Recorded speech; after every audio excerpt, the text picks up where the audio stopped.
Salut les gens, on se retrouve aujourd'hui pour une nouvelle vidéo de Parlons de Manga. Le sujet du jour, Family Compo. Si ce titre ne te dit rien, c'est très normal. C'est un manga très peu connu, même des lecteurs. Allez, pour en savoir plus, c'est après le générique. C'est l'heure du...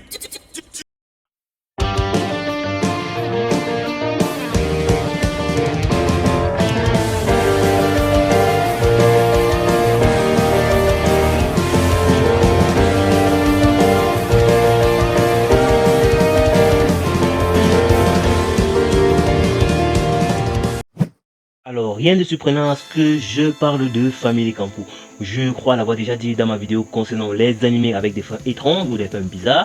Je suis un fan des œuvres de Tsukasa Ojo, même si je n'ai pas tout lu, principalement les spin-offs et les one-shots, mais j'ai déjà lu le plus gros de son travail, c'est-à-dire Cat's Eyes, City Hunter et Angel Heart. Et tout récemment, il y a quelques semaines, j'ai terminé enfin Family Compo. Alors, perdons pas de temps, Family Compo, de quoi ça parle? Alors, ici, nous suivons Masaeko, un jeune étudiant qui vient de perdre son dernier parent, son père. Sa mère est décédée il y a déjà bien un bon nombre d'années, quand il était encore un gamin. Se croyant seul au monde, mais à sa grande surprise, un beau matin, il reçoit la visite de sa tante, la soi-disant femme de son oncle, dont sa mère avait coupé les ponts il y a de cela quelques années. Alors, on l'invite à rejoindre la famille pour qu'il ne se sente pas totalement délaissé et seul au monde. Et très vite, il fait la rencontre de Shion, sa cousine. Au premier abord, c'est une famille des plus heureuses, tout à fait normale. Mais quand c'est trop beau pour être vrai, c'est pas forcément vrai. Très vite, Masaeko découvre le poteau rose de la famille Wakanai. En fait, il s'agit d'un couple inversé, un couple de travestis. En bref, celle qui croyait que sa tante est en fait son oncle et celui qui croyait que son oncle est en fait sa tante. L'homme et femmes ont inversé le rôle et chacun s'habille respectivement selon le sexe dont il a choisi.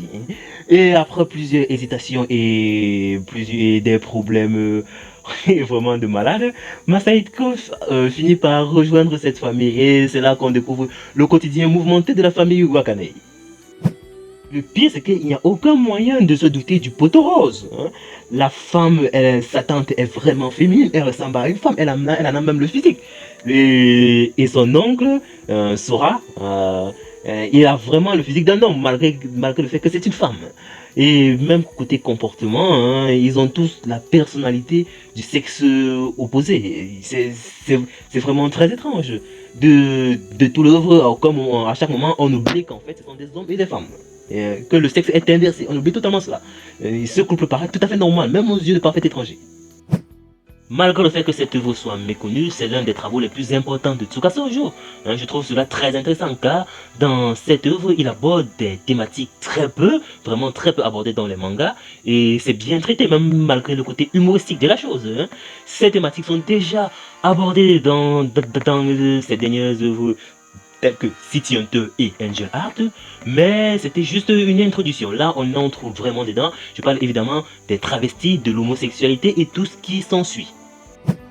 Dans City Hunter et Angel Heart, beaucoup de personnages secondaires dans cet univers sont des travestis.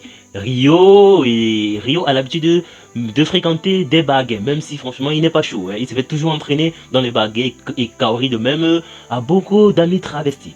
Alors, dans Family Compo, ce sont ces personnes qui sont mises à l'honneur, qui sont en avant. Alors, dans cette histoire, on voit la chose de leur point de vue. Malgré tous les stéréotypes, les critiques, les horreurs qu'on raconte sur eux, les fins post-apocalyptiques du genre que si tout le monde devient gay, vous voyez un peu le genre, bref. Malgré cela, on découvre un point de vue totalement humain. Ce sont des êtres humains avec des émotions et une manière de penser bien unique à eux. Bon, pas parfaitement unique. Ils réfléchissent comme nous tous. Seulement que eux, ils ont des goûts différents. C'est assez étrange. C'est contre nature. Je sais que si t'es catholique, bon, tu as juste envie d'arrêter cette vidéo. C'est très normal et tu n'auras peut-être pas regardé Family Compo. Mais c'est quand même très important de comprendre leur point de vue. Tu as beau ne pas être d'accord avec eux, c'est déjà très important de se comprendre. Peut-être au moins tu seras moins homophobe. Au moins là, tu vas pouvoir calmer ta haine. Là, franchement, de base, ce sont des humains. Donc, faut lire Family Compo pour au moins essayer de voir les choses de leur point de vue. Bon, j'ai juste oublié de préciser cela en début de vidéo, mais faut pas sortir mes propos de leur contexte. Je parle ici du point de vue du manga, et non, je ne donne pas mon avis personnel. Là, parce qu'il faut pas franchement sortir mes propos de leur contexte. Je ne suis pas pour l'homosexualité et je ne peux pas me proposer pour l'opposer. Ah, bref, vous comprenez où je veux en venir. D'ailleurs, pourquoi vous comprenez un peu la position dans laquelle on se situe, les mecs de chez nous, l'homosexualité est punie pénalement. Hein, donc, c'est pas franchement un sujet qu'il faut aborder n'importe comment chez nous. Là, c'est prévenu de base. Bref, allez, on continue. Alors, le point de vue du manga est assez intéressant à suivre quand on utilise un raisonnement logique. Dans ta religion, tu mets d'abord de côté et tu écoutes mes propos sans me juger. Comme je dis, c'est le point de vue du manga. Pour ces personnes, pour ces travestis, ils ne sont pas nés dans le corps qu'il fallait. Leur âme ne correspond pas au sexe que le bon Dieu ou la nature les a dotés. Pour eux, il y a erreur sur la chose, malgré l'éducation correspondant à leur sexe qu'ils ont reçu de leur famille. Ce qui crée souvent beaucoup de problèmes avec la famille. Parce que généralement, dans les mangas ou dans les séries, la question que tous les travestis homosexuels se posent, c'est comment je vais annoncer cela à mes parents. Parce que généralement, on te bannit de la famille. Alors ça, c'est clair. Bref, tu retrouves tous les problèmes, les difficultés que ces personnes rencontrent. Pour eux, il y a erreur sur la chose. Le bon Dieu ne les a pas donné le bon corps. Ils ne sont pas à l'aise dans leur propos. Vous savez ce que ça fait de ne pas être à l'aise dans sa propos? C'est comme quelqu'un qui est un malade de naissance. Donc quelqu'un qui est né fragile et qui vivra toute sa vie étant fragile, faible, il ne pourra rien faire.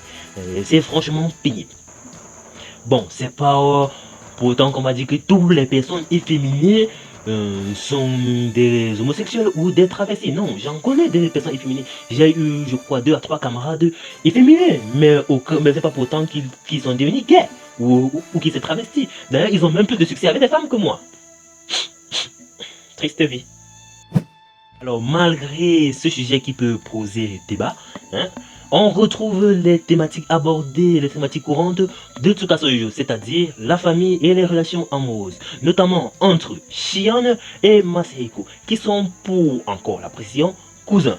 Bon, là, je sais que beaucoup se sont en train de se claquer inceste dans la tête. Bah, j'ai pas forcément me prononcer sur ça, c'est aussi un problème. Parce que même chez nous, il y a des tribus qui pratique encore les mariages entre cousins. Et d'ailleurs, je pense que c'est jusqu'à présent dans le monde entier, il y en a, ça se fait encore dans certains pays. Bon, je ne veux pas franchement doigter quelqu'un, mais dans la plupart, dans l'histoire japonaise, même chinois, bien avant datant, je ne sais pas, ça fait de nos jours, c'était très naturel de voir des cousins se marier. Entre frères, d'accord, directement c'est l'inceste, ça, il n'y a pas à discuter, même la génétique s'est prononcée dessus. Mais entre cousins, c'est beaucoup plus hésitant, la génétique n'est pas sûre. Donc, en fait, la seule chose qui les empêche de se prononcer, c'est un problème d'éthique. Ils ne peuvent pas dire formellement que bon, entre cousins, tu peux niquer ta cousine tranquille, il n'y a pas de problème. Non, là, la génétique ne peut pas se prononcer à cause de ça. Sinon, j'ai bien peur de ce qui va se passer. Bref.